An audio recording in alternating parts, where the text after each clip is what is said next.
Good evening, everyone, and welcome to the Rangers Review Team News Reaction video live from Tynecastle ahead of Rangers Premiership encounter with Hearts this evening. Huge game over there in Edinburgh. Joshua is in the press box at Tynecastle. It looks a tad chilly there, Joshua. How is it all? How's it looking? How's the surface looking? How's the conditions? Surface looks good, Derek. The tank, as you can see by this, what's it called? Perspex. Perspex. It protects the laptop against the rain, which is great. But if you're slightly taller, you're kind of looking over it a little bit. But not good, not as cold as I have been in recent weeks, I must say. And the surface looks pretty good, so all set up for a great game here. I always think this is one of the best grounds to come away and watch football in Scotland. Rangers have got a pretty good record here over the last number of years. Haven't been beaten here, I think it's since probably before COVID, if memory serves me correctly. And it's an attacking team, so looking forward to this evening, and we'll see what it brings. Yeah, I've not been to Tynecastle since they've done that main stand-up. The old press box was cosy to see the least, though, so it certainly looked more spacious there. Anyway, let's get to the team. This is how Rangers line up this evening, folks. It is Butland in goal, a back four of Tavernier, Goldson, Balogun and Ridvan.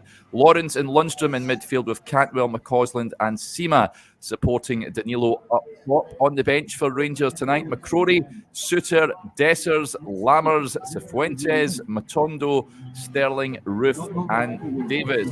One surprise for me, Joshua, I think it's pretty much the team I predicted, other than Borna Barisic doesn't even make the matchday squad. One has to assume he has picked up an injury. So a big night for Ridvan Yilmaz. Yeah, I agree. I mean, I think it's an attacking team, Derek. I think it's the strongest team probably that Rangers could pick in the circumstances. I thought Cifuentes would come back in for two reasons. Number one, Tom Lawrence has not played 2 games in a row that often, not least because he's obviously been out for a year. But I didn't expect that he'd remain in there. I'm glad that he does. I think one of Rangers...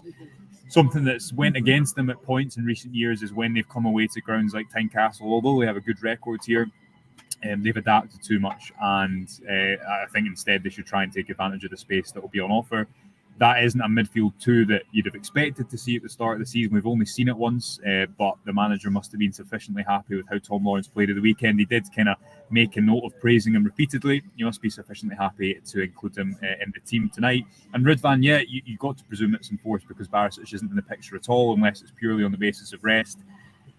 We've been here many times before when he's been given a start, Derek, and I think generally he's impressed in patches. He's maybe not had a big game. He's maybe not played in a game that really matters as much as it does tonight, because Rangers, the pressure is on them to kind of keep pace somewhat, although they've played a game less at the top of the table. They can't afford to not take maximum points. They obviously had 2 draws after the international breaks. A lot of pressure on them to get it right tonight.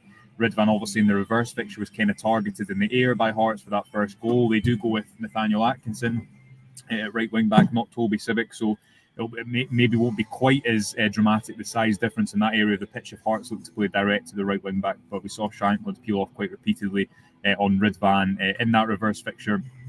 But what Ridvan does give you is, I think, more options than build up, a little bit more variation. He can carry the ball. He's a Turkish international. He's clearly got a lot of good qualities to him. I guess the question is, can he make that jump to be Rangers' first choice left back, Derek? Because it's now well over a year since he joined the club. So interested to see how he does. Looks like Conor Goldson and Leon Balogun is the first choice centre back pairing for Philippe Clement at the moment, and expected that Danilo comes back in. But glad to see Ross McCausland keep his place and Todd Cantwell continue that number 10 position as well, because I think both of them merited that after the weekend. And the strongest team I think that Clement could have picked. Pretty attacking, a few unknowns, but it looks like Rangers are gonna go for it a little bit, which is always refreshing to see. Big night for Ridvan. The comments alluding to that as well. Stuart Melvin with the point. He says, my worry is Shankland peels off it onto Ridvan and uses his aerial superiority in the box. Massive mismatch, but hope it doesn't get to that. Of course, they did do so at Ibrox not so long ago. George Higgins with a point as well. A big night for Ridvan, could make or break his Rangers career. Yeah, let's hope he has a good game over there on that left-hand side. I'd imagine he'll be looking to bomb up and down that flank, and let's hope he combines well with Abdallah Sima, who also starts over on the left. Just to give you the Hearts team: Clark, Kent, Kingsley, Beningame, Grant, Newenoff, Shankland, Atkinson, Rolls, Cochrane and Tagawa. So that is how the Jambos line up this evening against Rangers. Interestingly, just some of the comments that are coming in as well, saying it's very attacking. You mentioned it as well, Joshua.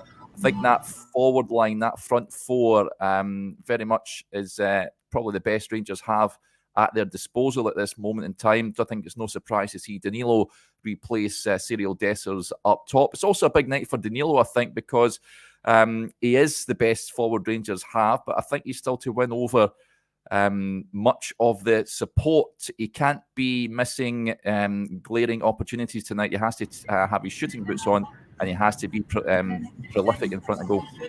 Yeah, I must say I've been a little bit surprised listening to you and Stevie today, and obviously you're listening to other podcasts and just people's point of view. I've been a little bit surprised about the narrative around Danilo. In my opinion, I think he's been pretty good since he came into the team. The only negative is he's not quite scoring at a goal per game, but that's obviously quite a difficult ratio to maintain. And it's not as if in the games where he hasn't scored, he hasn't had opportunities. I think that's always a worry about strikers, and that's what Cyril Dessers went through for so many matches. It wasn't really that he was missing chances, Derek, it's that he wasn't getting into opportunities to have chances in the first place. I think Danilo will be Rangers' main striker going forward. I think he's shown enough so far to not completely guarantee that, and it's not been long enough. He's obviously spent that time out with injury, but I think he can see lots of elements to his game that for me personally are quite encouraging and potentially exciting. I agree with you, though. Obviously, you need big performances over a concerted period of time to really win over supporters at Ibrox. So tonight is certainly one of those occasions. I'm not surprised that he comes back into the team. Seen some suggestions as well. Should Abdallah Sima play through the middle because of his? Obviously, I know he just kind of wasn't in a purple patch. Scored a couple at the weekend. I think the important thing for Rangers is you look at that team. I know Tom Lawrence has got goals in him. Tavernier obviously has as well. It's not a team where you look at and you think there's a load of goal scorers in there. Ross McCausland might be, Todd Cantwell might be when he plays that number 10 position over a longer period of time. It's important, I think, that you get two number 9s, 2 goal scorers in there, and that's what Abdallah Sima offers you, I think, from the left. And Ridvan, just to touch on it as well there, I think it's easy to look at what he maybe doesn't give you or what his weaknesses are. But I think Barisic has those in different ways as well, and certainly in the way that Ridvan should allow Rangers to be a little bit more progressive when they get the ball to that wide left. I thought they were a little bit too lopsided to the right at the weekend, and they weren't really building play at all down the left-hand side at home to St Mirren. Ridvan should hopefully alleviate that kind of burden on the right-hand side somewhat tonight. But to go back to the initial point, I think Danilo's shown a lot so far that gives reason to be encouraged, but he's also not had that many starts, Derek. I'm not sure how many starts he's had for Rangers, but I'd guess still probably under 10. Someone can correct me if I'm wrong. Not been that many. Let's see if he can put on a good performance tonight. Yeah, he's got 6 goals in all competitions this season, but many comments coming in on Danilo. Aldo with a point here. He says Danilo's movement and positioning is fantastic, but it takes him 5 opportunities to bury one, it feels like. And RFC 72 says 6 million.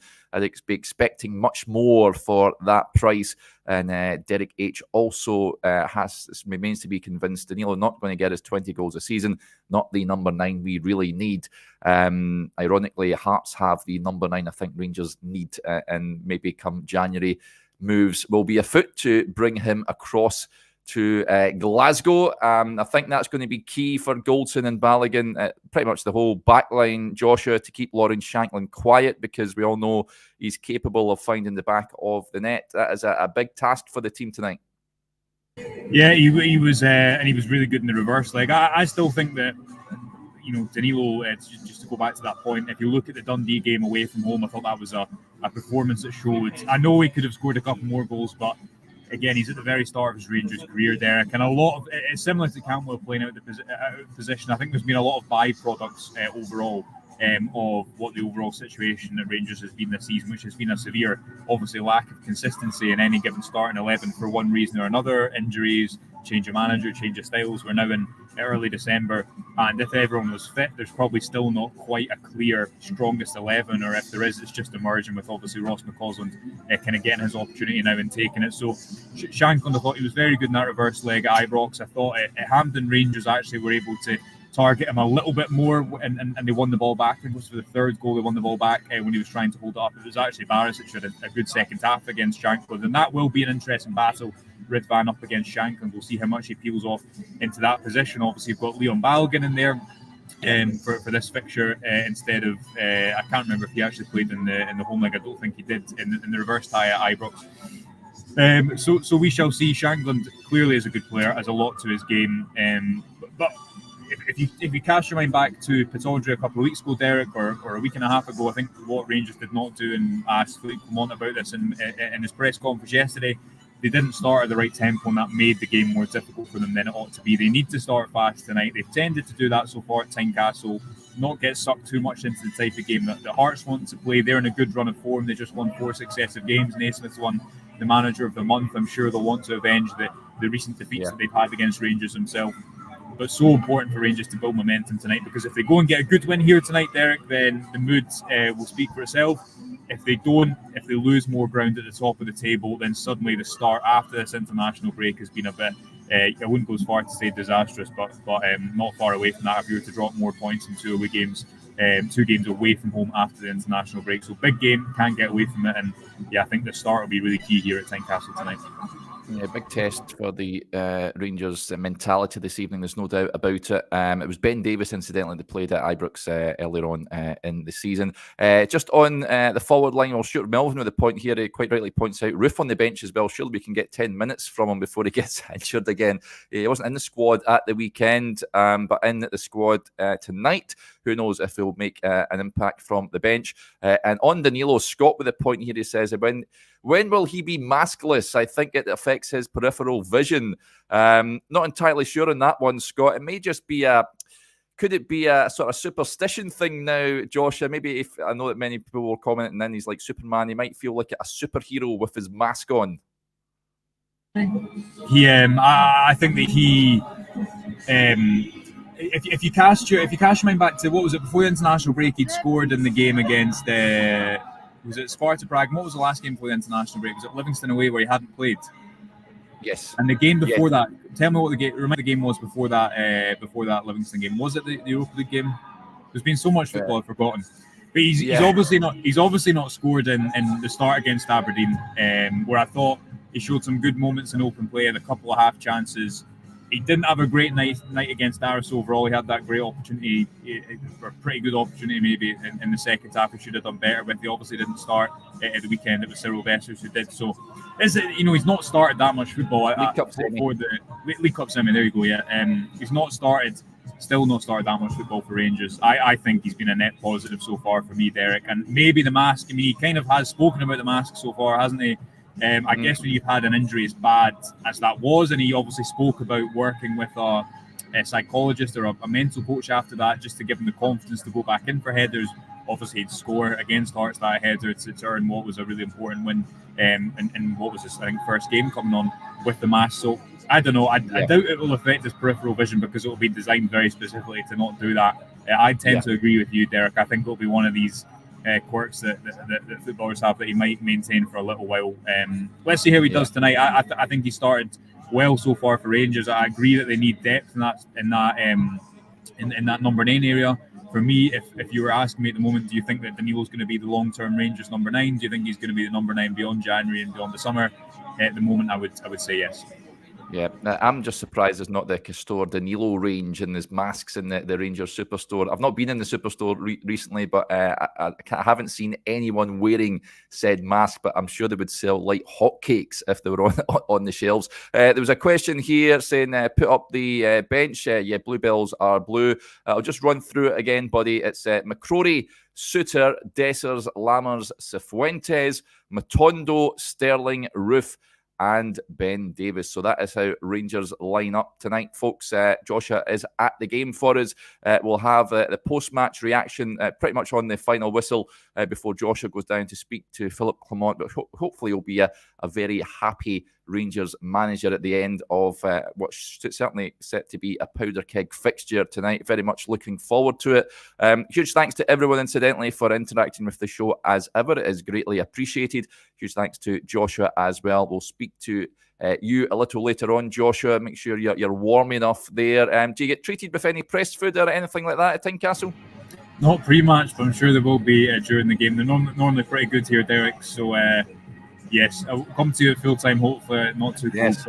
But it doesn't, I mean, last week against the home game against Aris, Rangers home game against Aris, it's going to be tough to top that over the festive period. So hopefully an entertaining game. As we say, Rangers tend to have quite a good record here, but it's really important that, as Philippe Clement said recently, I don't like the word momentum because momentum stops. If Rangers weren't to get a result here tonight, that's exactly what would happen, for better or for worse. So really important game, really important they go out and put on a good performance, and I think that's a team that's reflective of a manager who wants to come here and attack, and hopefully that's the type of performance that follows tonight. Yeah, absolutely. Right, folks, we'll speak to you a little later on. Enjoy the game, and we'll speak to you soon. Bye for now.